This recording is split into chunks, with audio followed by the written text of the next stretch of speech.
Hi, Roxy Keller here again as I continue my way through the Great British Baking Show challenges. I'm on season 5 from 2017, episode 1, which is Cake Week.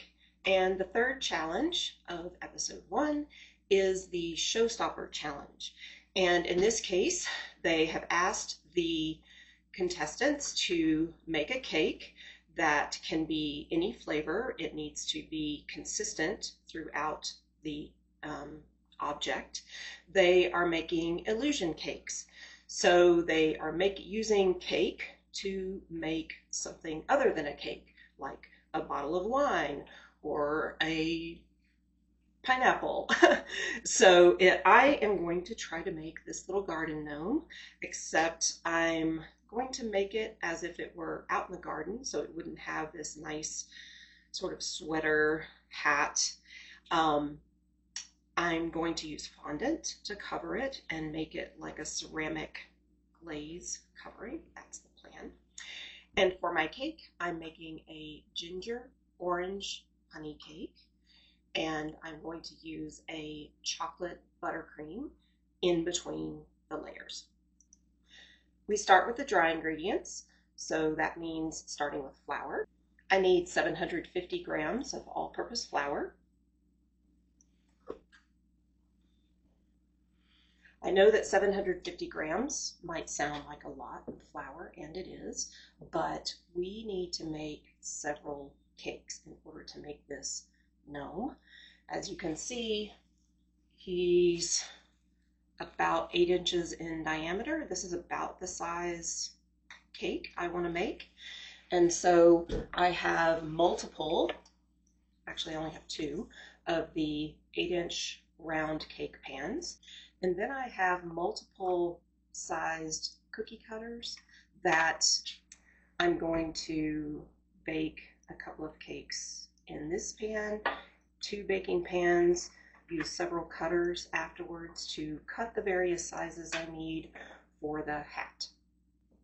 This recipe calls for both baking powder and baking soda, and you'll recall that we talked about how baking soda will react with acids in your recipe and cause CO2 to be given off and give rise or fluff to the cake. Baking powder already has some acidic ingredients. So baking powder is basically baking soda plus some other ingredient that acts as the acid. 4.5 teaspoons of baking powder, 1.5 teaspoons of baking soda. Again, this is a cake that contains ginger, and I'm adding 6 teaspoons of ground ginger.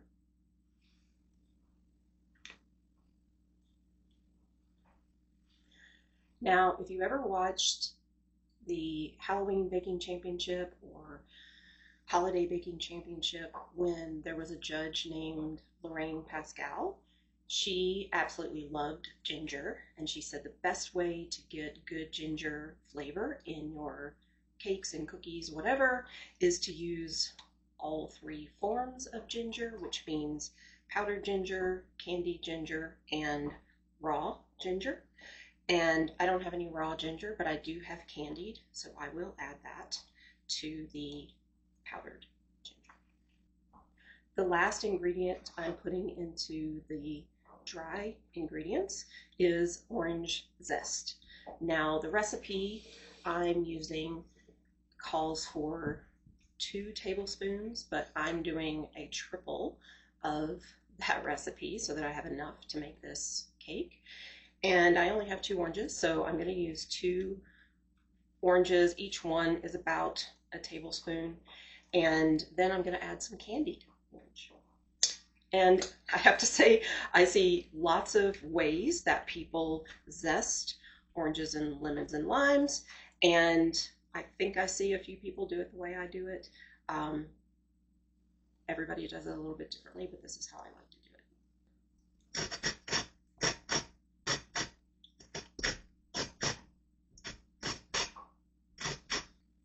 The important thing when you zest an orange is that you only want this very thin outer layer. You don't want any of the next part in this lighter color, which is sometimes white, because that has more of a bitter flavor. The very outside skin is quite sweet and orangey.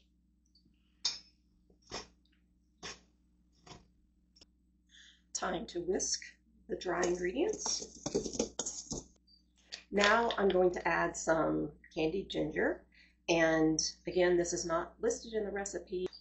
I'm using a recipe called Orange Ginger Honey Cakes from a website called 2 Cups Flour, but I am changing a little bit by adding a little bit of extra, like I said, ginger and candied orange. And I'm not sure how much I'm going to add. That is, since I'm tripling the recipe, this is quite a bit of flour, so I'm going to weigh it out and then let you know. I'm going to see how it looks and then let you know. This is candied ginger. I'm going to cut it up just a little bit and then I'll put it in the food processor to let it grind down to some smaller sizes.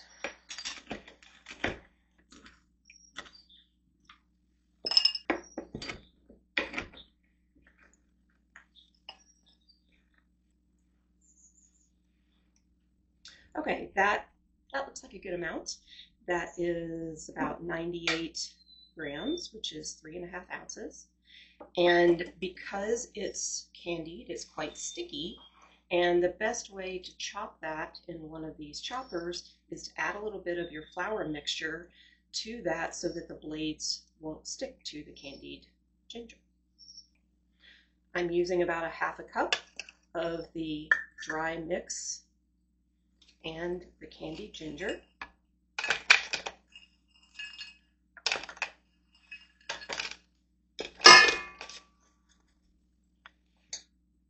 Add a little bit more flour on the top, and we chop. My little processor almost wasn't tough enough to handle all of that ginger. Let's see how it did.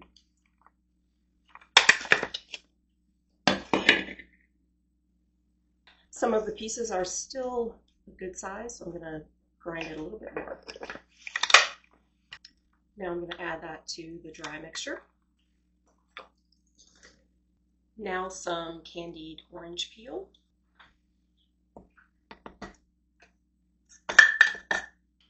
This candied orange peel is apparently made for cocktail garnishes, but it tastes great in baked goods as well.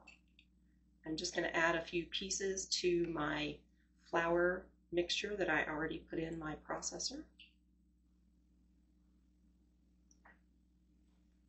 There's a lot of syrup, delicious tasting syrup in here that I can use in some baked goods later. We'll see how the processor does with it. Actually, that did very well. It smells wonderful. All of the dry ingredients plus the ginger, candied ginger, and candied orange peel are now blended together well. So it's time to start putting together the wet ingredients. And for this recipe, it calls for a browned butter. And what that means is that I will take the 3 sticks, because I'm tripling my recipe, 3 sticks of butter, and I'm going to put it in a shallow pan on the stove top and brown it a little bit. So I want to be able to see a slight change in color. It gets a little foamy and maybe a little like a richer flavor, kind of nuttier maybe, and just gives a deeper, richer flavor to your baked goods. So I will do that and then we will continue.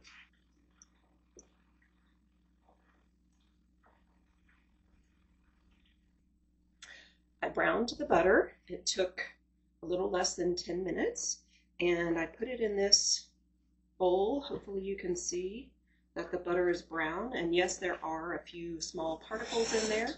That's where the good stuff is. So we're going to pour that into the mixing bowl of the stand mixer. While browning the butter, it did tend to pop and spray up some hot bits of butter, so be careful when you do that. To the butter, I need to add 810 grams of honey.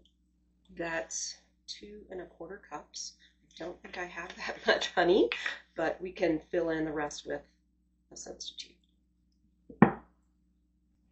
Okay, yeah, I am way short on honey, and that's what I get for deciding at the last minute that I needed to triple this recipe.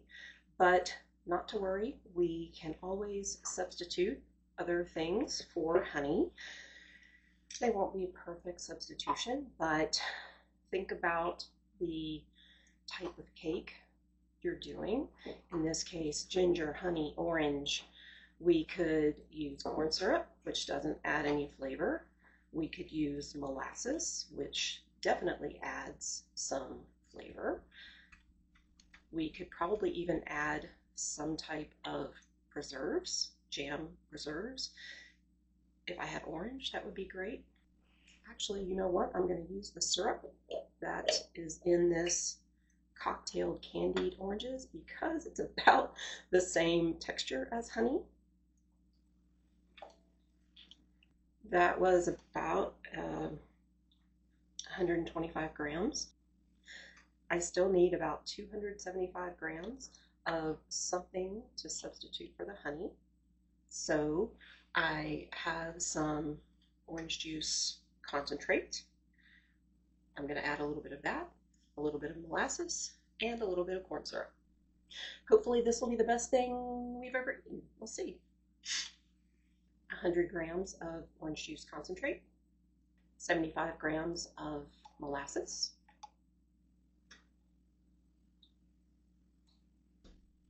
and the last 100 grams will be corn syrup. I know that sounds like a lot of sugar, but remember that I am tripling this recipe. The recipe does actually call for orange juice, and again, I'm just going to use orange juice concentrate. I'm going to give this a good stir. Next, I need 1½ cups of milk, and the recipe calls for whole milk. I think I use 2% milk, so I think that would be fine. But if we want to add a little more fat, I'm just going to use ½ cup of heavy whipping cream and 1 cup of 2%. Gets us a little closer to whole milk.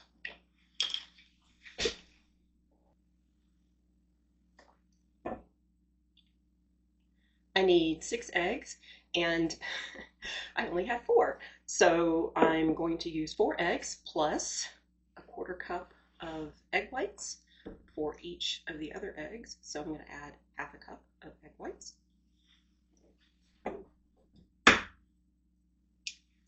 I need to beat these eggs a little bit, mix them a little bit before adding them to the mixture. ½ cup of egg whites.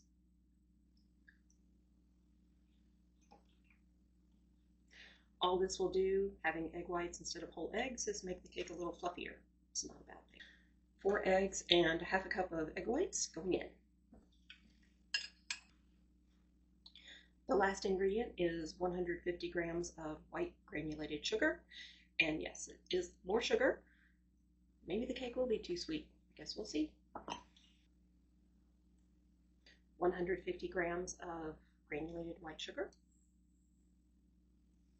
Since I'm tripling the recipe, this is quite a bit of liquid, and if I were to put this directly on the stand mixer and try to blend it, it would go everywhere. So I'm going to add small bits of the dry ingredients and see if it fits in this bowl. If it doesn't, I'll get a second bowl.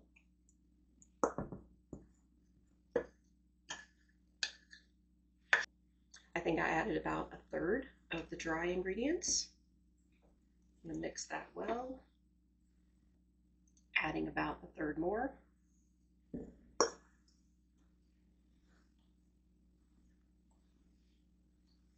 It's going to be quite full, but I can get all of the dry ingredients in this bowl. I'm ready to put this on the stand mixer and give it a good blend with the paddle attachment. And it's not completely full.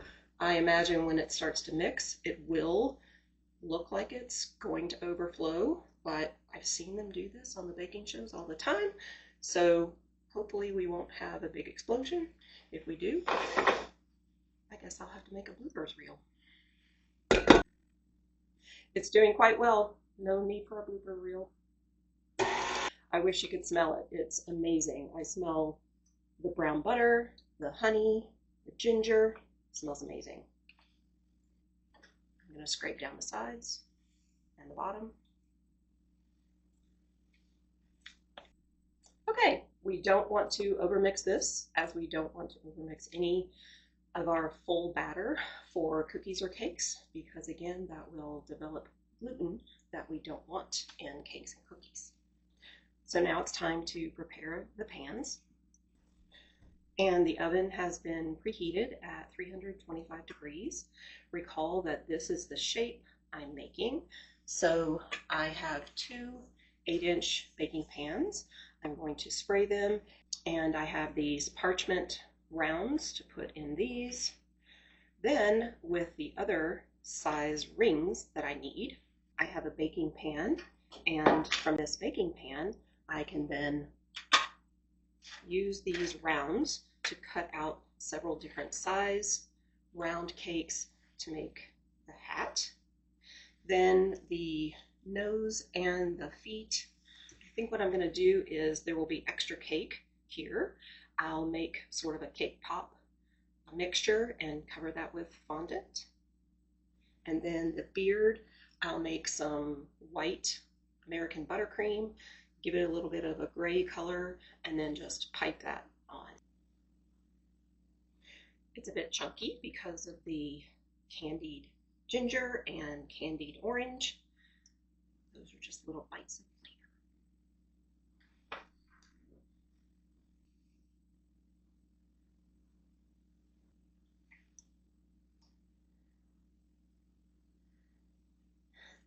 There's a big chunk of orange peel. Somebody's going to get lucky and get that in their piece. I have a bit more left than will fit into an 8-inch round. So I'm going to put that into a 9-inch round, and I'll use this for some of the smaller pieces.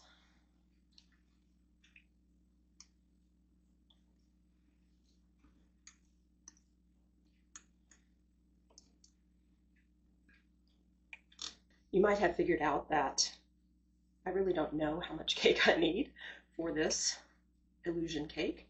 And on the Great British Baking Show, the bakers have the opportunity to practice their showstoppers before they get to the show. And I haven't had a chance to practice this. This is the first time I've done this. So we're just going to see. I'm going to make the best gnome I can make with the cake I have, and if I ever need to make one again, I can adjust it to make a different one. The oven is preheated, so I'm going to put all of these in and then start making the buttercream. Okay, so the cakes are done. I have them cooling on the counter, and since I had one full-size baking sheet and 3 round ones, I had to put them on different shelves. So about halfway through baking, after about 12 minutes, I switched them to keep the baking even, and they still got done at slightly different times. The baking sheet and the 9-inch pan took about 16 to 18 minutes. The other ones took a couple of extra minutes, so I just kept checking them with the toothpick and took them out when there was nothing sticking to the toothpick. So now I'm ready to start making the chocolate buttercream frosting, called the Perfect Chocolate Buttercream Frosting Recipe, and I have made this before. It's very good. It's from a website called Add a Pinch, and it starts with 1.5 cups of softened butter. I like this recipe because it also gives the weights. It says 339 grams of softened butter. Let's see how close this is. That's 332 grams, close enough. 84 grams of unsweetened cocoa powder. I'll whisk together the cocoa powder and softened butter. I'm going to use the whisk attachment. Now I need 568 grams of powdered sugar or confectioner's sugar, and that's about 5 cups. It says to weigh it out and then use a whisk to break up any clumps, but I'm just going to go ahead and sift it. I could have done that with the chocolate, the cocoa powder as well, to make sure there aren't any lumps, but I forgot.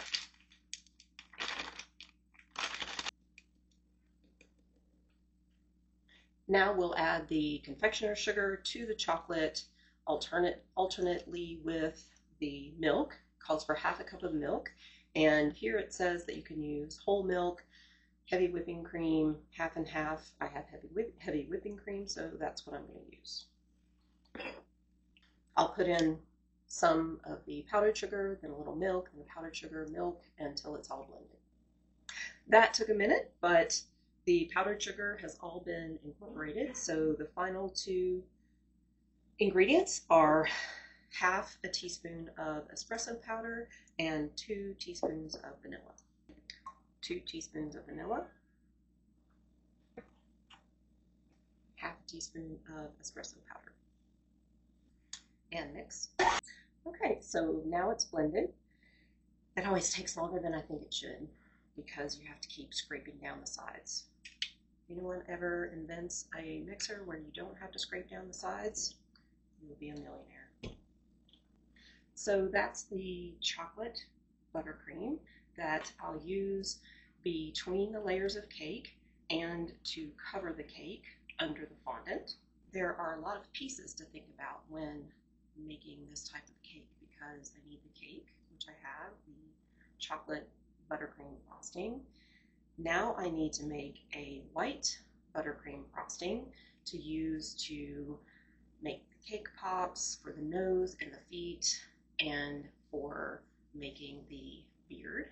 So now I'm going to make a white buttercream frosting, and the recipe that I like to use is from a website called Sally's Baking Addiction, and the recipe that I like uses both butter and cream cheese, and that just makes a really nice blend. It's also very smooth and delicious.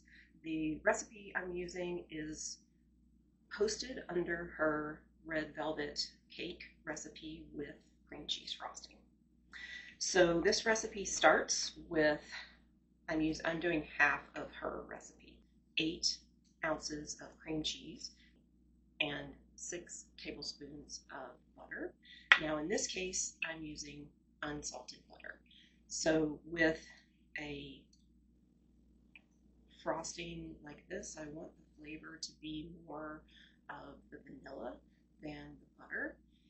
And when we add salt, it enhances all of the flavors. You might have noticed that there was no salt added to the cake recipe that I did with the ginger and the orange, but I'm glad that I used salted butter because salt is a flavor enhancer.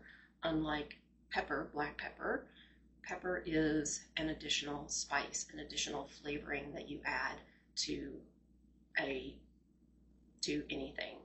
And whereas salt is a flavor enhancer. So without any salt in that recipe, I think you wouldn't have as much rich flavoring of the ginger and the honey and the orange.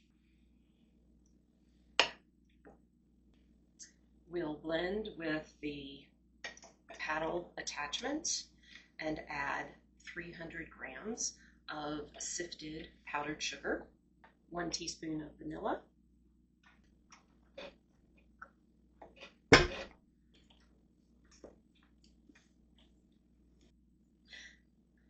Now I do love this frosting, but I forgot that it is quite thin. So I want to thicken it up a little bit. I'm going to add another 100 grams of sifted powdered sugar.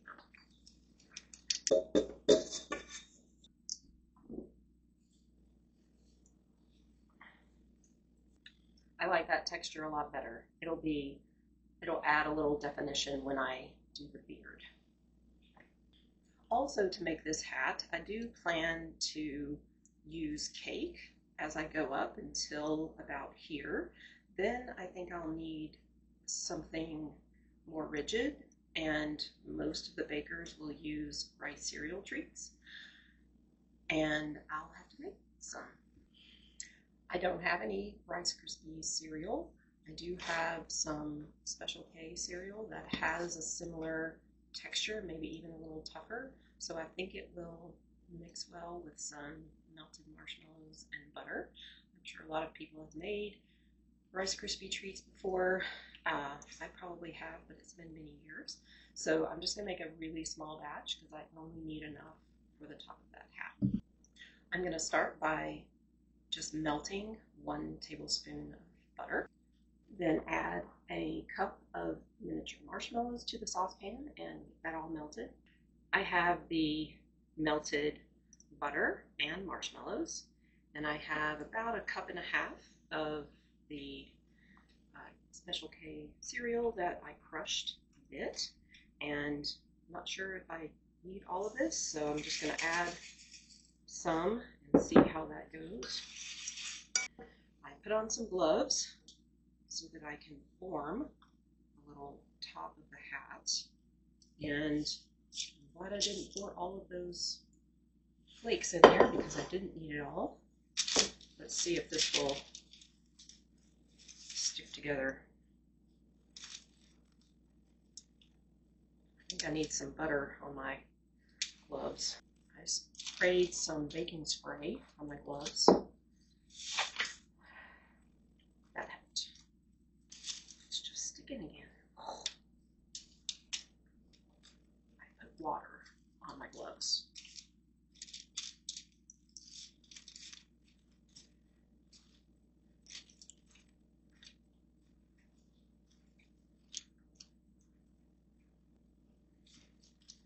I've never made anything like this, so it's just trial and error.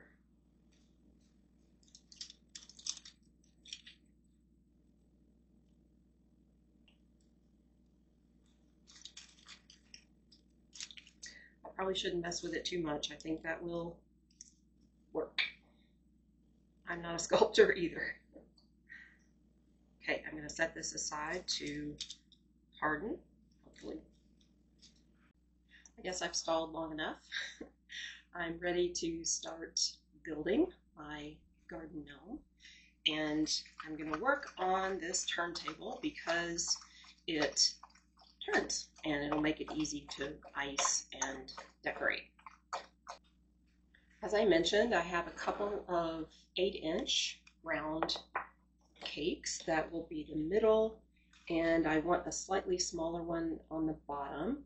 So I'll start with this 6-inch stainless steel cake or mold ring, and I'm going to cut it out of the baking sheet cake.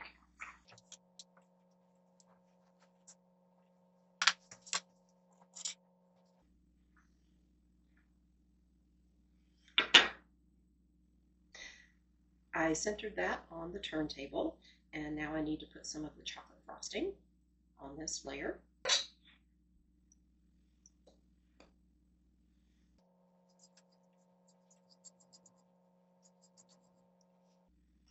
I want enough that it can be tasted, but not so much that the cake will slide around. I poured the cake mix into the different pans, trying to make them all about the same thickness of a layer, because the judges on the competition shows typically want to see all of those layers look the same.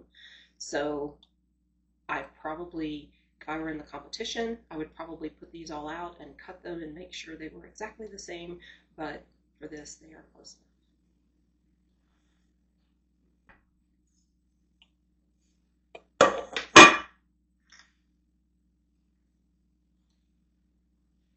That layer came out very nicely.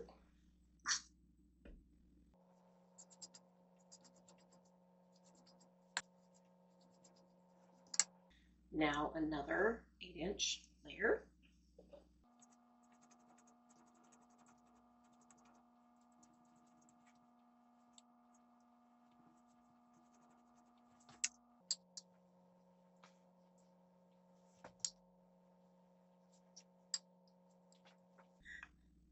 Did you see it start to slide? Well, I happen to have a couple of dowels that are used to hold cakes together like this. So I'm going to put one in now.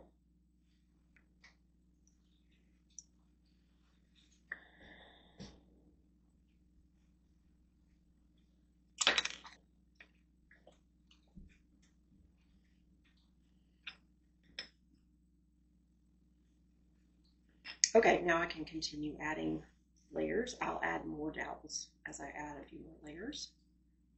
Just need to decide. I think I'll go back to another 6-inch round. I will carve this, but it'll help if the next layer is a little bit smaller. So I've got another 6-inch round.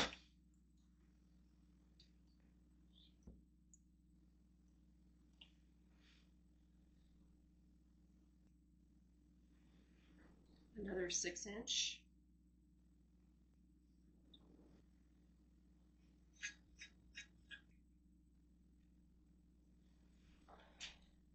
I'll add another dowel.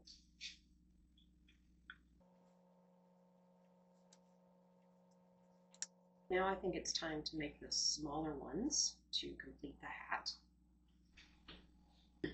This is a 3-inch. I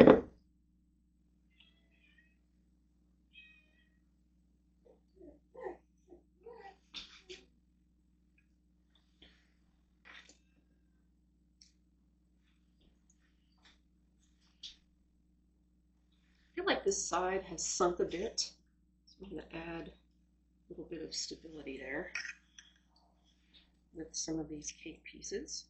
I can always cut away what I don't need. Might be more of an apple-shaped gnome. This one is actually 4.4 inches. Next, I'm going to use a 3.8 inch.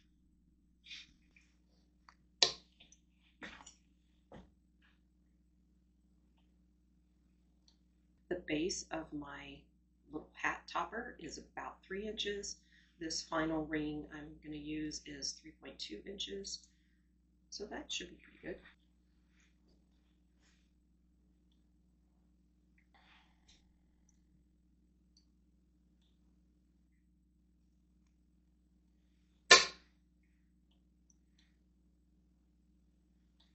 Okay, this is going to sound crazy, but I really think I need one more layer between this one and these. And I have one more cake.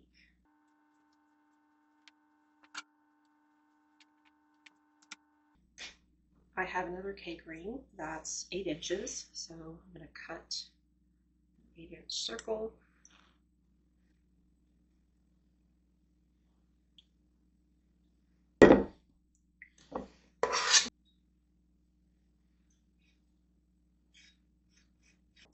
Now I can put the 6-inch layers back on. One of the reasons you make a dense cake for making structures is because they need to be manipulated. The layers need to be moved around and cut. And now I need a dowel.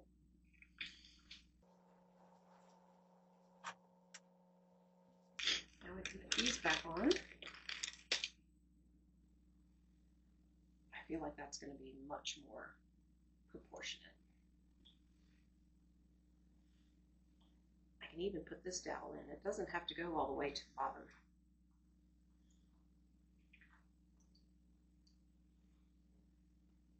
Okay.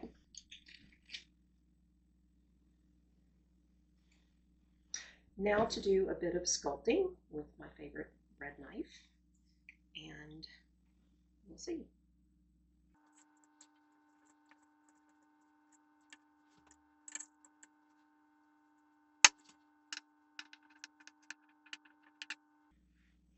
I do feel like this wastes a lot of cake, but that's what you do. This first layer probably should have been 7-inch. So I'm just adding cake around the edges.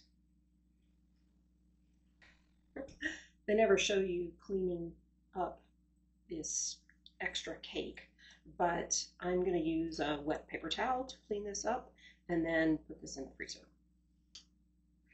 I cleaned up the turntable with hot water paper towels, and I decided before I put this in the freezer, I'm going to put a bit more chocolate frosting on as a crumb coat to make it easier to frost once it comes out.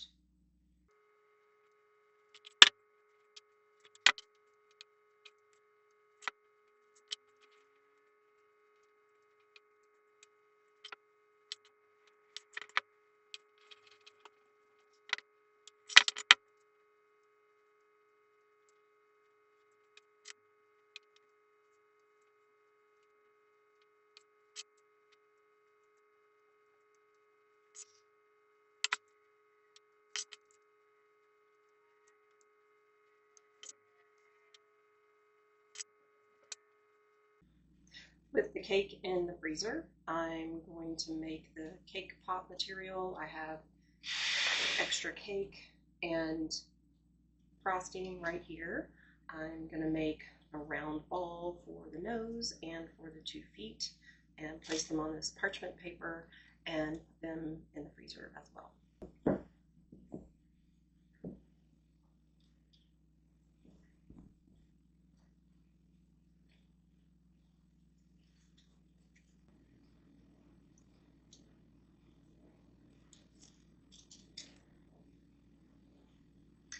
Weighing the 2 feet will ensure that I can make them as close to identical as possible.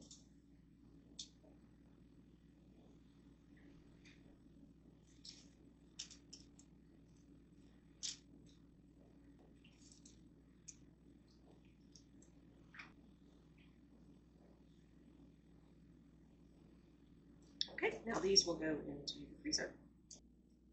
The cakes have been in the freezer for about an hour, so I want to start preparing the fondant. And I know on the baking shows they talk about how the taste of fondant is not very good. I agree. And I thought about making fondant, marshmallow fondant, which I found a really good recipe online, but I'm just going to use store-bought this time. As I mentioned before, I've never used fondant on a cake before, so this will be an experience. I know that I need to start out by kneading it and getting it to a good texture.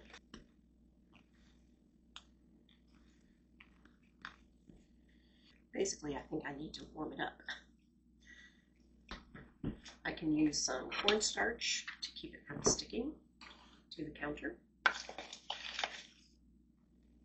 I want to make the hat red, so I'm going to add some gel food coloring to this.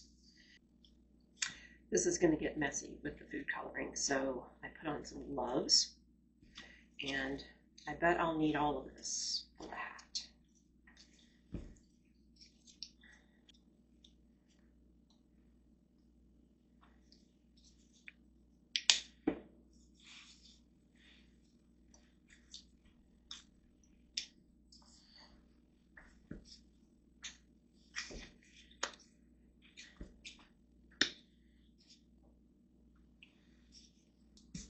So I probably should have just bought red fondant if I was going to use store-bought fondant, but hindsight and all that.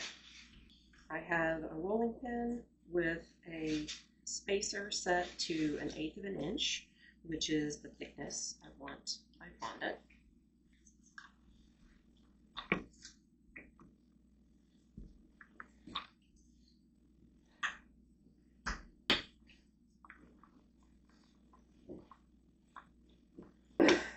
Okay, I'll go get the cake and start putting this on.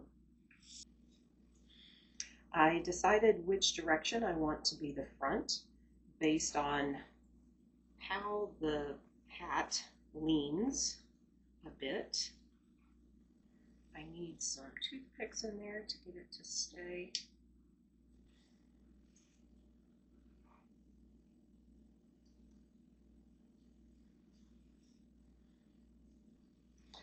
And I want the hat to come down to about here. So I'll drape on the fondant and then cut that off.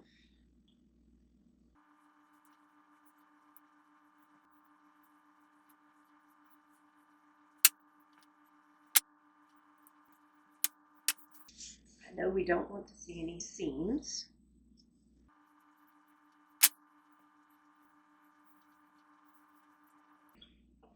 I'm going to use some water on my fingertips to smooth away the seams.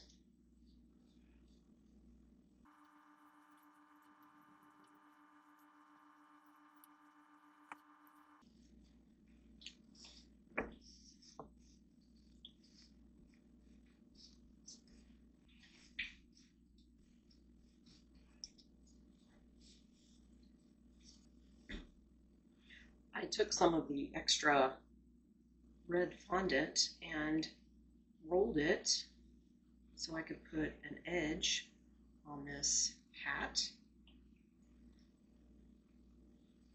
It's very difficult to roll such a large piece the same diameter all the way around.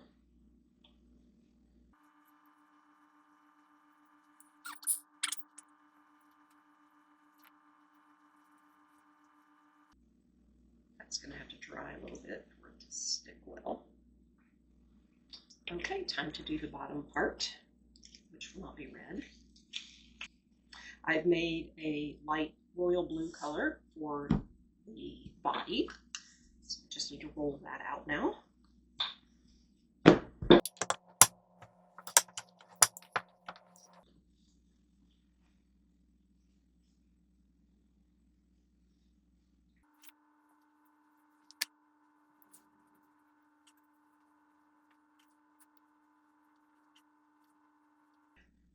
Can't believe I almost made it.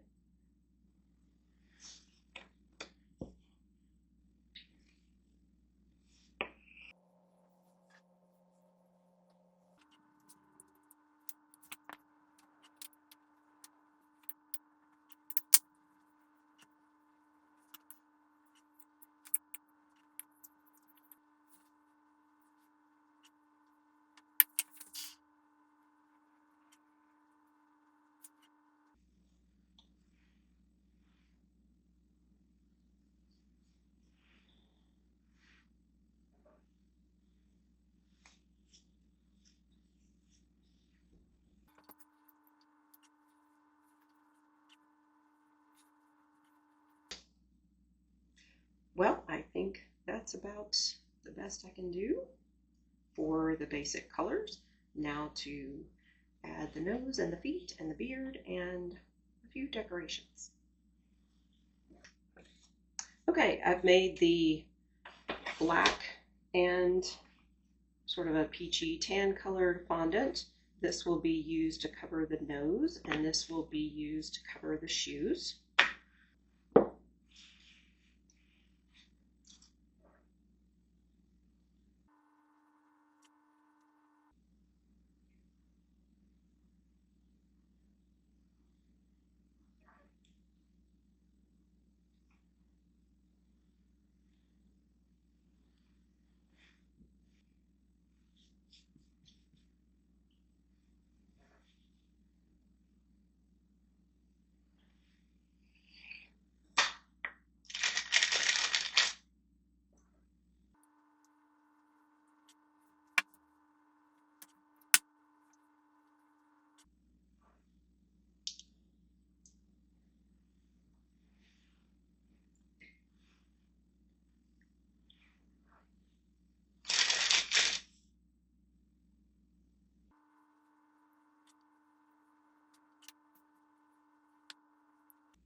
Okay, I have 2 feet and a nose.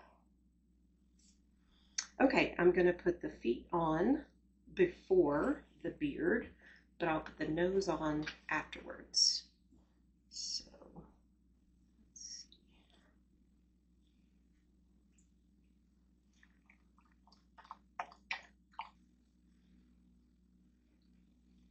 So he has big feet. Okay, I want to add the beard now. Okay, in order to do the white with a little bit of gray streaks, first I'm going to put a coupler in my bag, just in case I want to use a different tip. I'm going to mix a little bit of black and white to try to get a soft gray color. So I'll paint a little bit of that color inside the bag.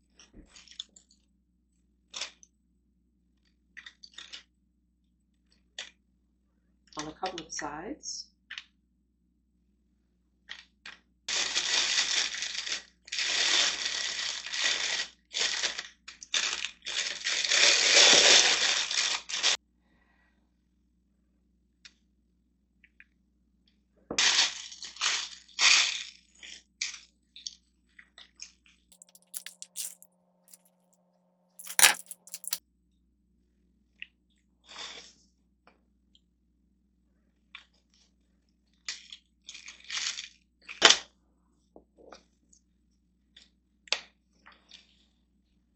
Let's see how that's going to look.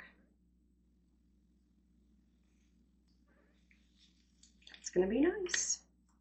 So now I'm going to start at the bottom, making beard hair, and come up around about to here.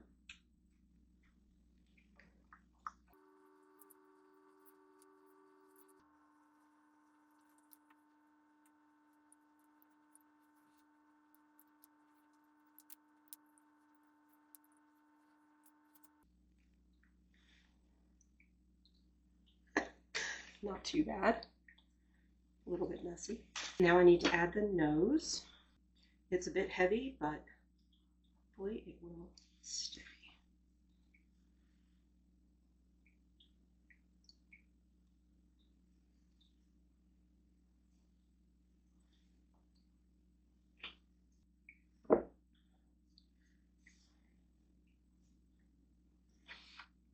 So the last thing I'd like to do, actually I'd really like to put some flowers on a hat. I think that would be really cute.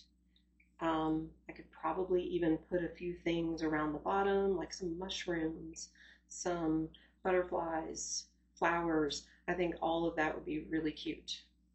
But since this is my first time doing it, this has taken me a long time and I'm pretty tired. So I'm just going to shine up the hat, which I understand that there are lots of ways to do that.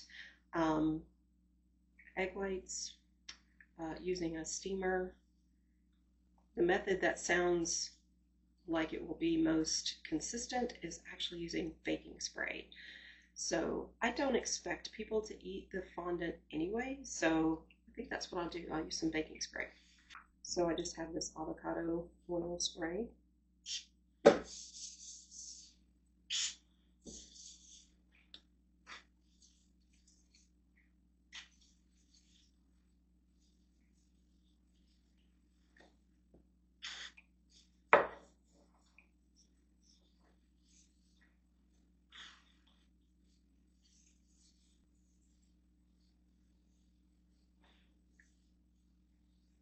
Okay, I think I'm gonna stop there because if I keep messing with it, I'm just going to mess something up, which is what I did, get some black on the nose there, but I was able to wipe it off.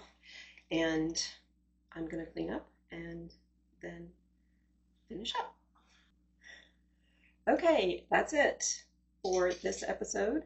And if you're wondering how I cleaned this counter up, I started with the bench scraper to scrape all of the loose bits into the trash and then use some warm water to clean up the rest. And the food coloring came up just fine and everything's clean. So I I call this a success. It's my first time using fondant, my first time making any kind of structure with cake, and it's not bad. So I'm excited. And the cake tastes good too. I have pieces of the cake left. I've tried it. It's delicious. You can taste the ginger and the orange. My husband tried a piece. He said the same thing.